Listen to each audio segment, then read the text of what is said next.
Shalom,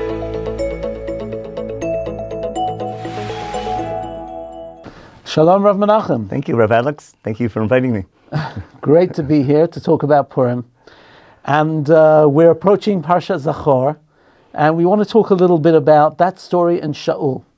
And when we look at the Megillah, we find Mordechai, who is described as Ben Yair, Ben Shimi, Ben Kish, Ish Yemini. Just like Shaul is an Ish Yemini and is Ben Kish. Just like Shaul, Esther doesn't say who she is, just like Shaul wouldn't talk about the Melucha. And we see a lot of connections between in the Megillah between Shaul on the one hand and Mordechai and Esther. And of course this comes to Shaul, who didn't kill the Agagi, he didn't kill Amalek, and along come Mordechai and Esther, and they do. Some unfinished business. Unfinished business. Is that really what's going on in the Megillah? Is it that these are the descendants of Shaul, and they're the ones who are going to finish off what Shaul didn't do? So let me ask you, if Haman was not trying to destroy us, would Mordechai have been obligated to kill him? Like, did everyone know that Haman is from Amalek? And is the very fact that he's a descendant of Amalek, Nagagi, does that mean that we have to kill him? Well, that's a great question. What do you think? So I agree that there's some unfinished business, but I think when the Megillah calls him Agagi, first of all, his last name is Hamadata, and that's for sure a Persian name. Agag, some people say it's something Persian, but I think the author of Megillah, their intention was to connect it to Amalek, but I think the Amalek connection is much deeper, maybe a bit different. I'm not disagreeing of unfinished business, but I think what makes Amalek part of the story of Purim, and it connects it to Shabbat Zachor, is what's so bad about Amalek. I don't see Amalek as the enemy of Israel. Amalek is an enemy of God, because in Tanakh, what makes God so angry about Amalek, what we need to remember, is how they attack unprotected people. In other words, you're saying that this isn't some sort of racial issue, but it's a moral issue. I mean, that's what the yeshiva is all about, or what the Tanakh is all about. And I don't think I'm doing acrobatics to make that point. What I want to show is that, I mean, we're not going to do a whole long share on Amalek. I'm sure people are aware of it. But every time we find Amalek in Tanakh, they're attacking unprotected people. If it's in Ziklag by David, if it's on the battlefield after the battle is over, taking things from, whatever left over on the battlefield, not helping the wounded, but taking their gold and silver, attacking unprotected travelers and things like that. The connection to attacking unprotected people, I see that in Haman's first letter. What's in the first letter? On a specific day, on the 13th of Adar, in the 12th year, every Jew in the Persian Empire is unprotected by law. How about every other day of the year? They're protected.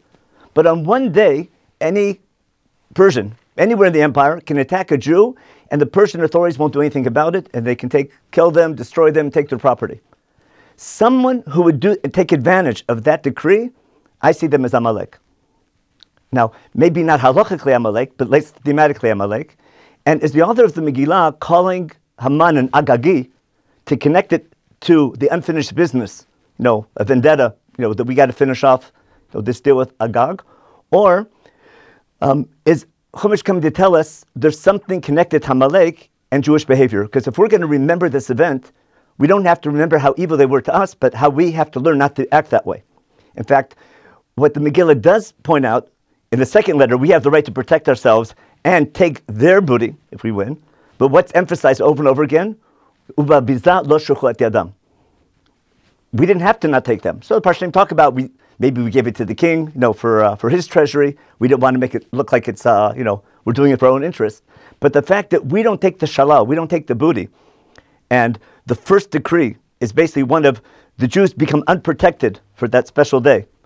And the second letter is we can protect ourselves. But anyone who attacks us on that day is taking advantage of that first letter. That's where I see Amalek in the story. So maybe the answer to Amalek, who take advantage of unprotected people, is that we give matanot le'evyonim and mishloach manot, and we look after our own people. That's right. Every memory in the Bible is a transformative memory. We don't remember, how mean they are, and just thank God. We have to remember that memory, like when we remember Miriam, we remember not to speak Lashon Hara. We don't remember that she was a bad person. She was a great person. But we remember from that story how not to behave. We remember the Exodus. how many, 20 times in Tanakh, in Chumash? Remember you were a slave in Egypt. Remember you were a stranger, how you were mistreated. When you become a nation, don't you dare do that to someone else. And I guess I want to add one other point, because we're now in the state of Israel. Why is the mitzvah of Amalek only on the king? Okay. Because once we have a king, that means we're sovereign. And only when we have peace from our enemies around. So why do we have a problem with Amalek? But now that we have an army, we have a responsibility to the international community to wipe out international piracy, people taking advantage of unprotected people. Who can protect you from that? Only a sovereign army, only a strong people. Once you have a king, you have the ability. Therefore, Shaul's commandment, going back to Agag, when does God command Amalek? After he defeated all the enemies around, in the end of Perek Yudalid.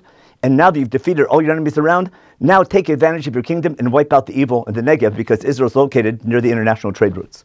So hopefully we can remember Amalek. We can't wipe them out today. We can remember how bad they were and remember how we should not behave and how we should behave instead. Thank you. Thank you very much. Indeed, food for thought for Purim, for Shabbat Zachor, Shabbat Shalom.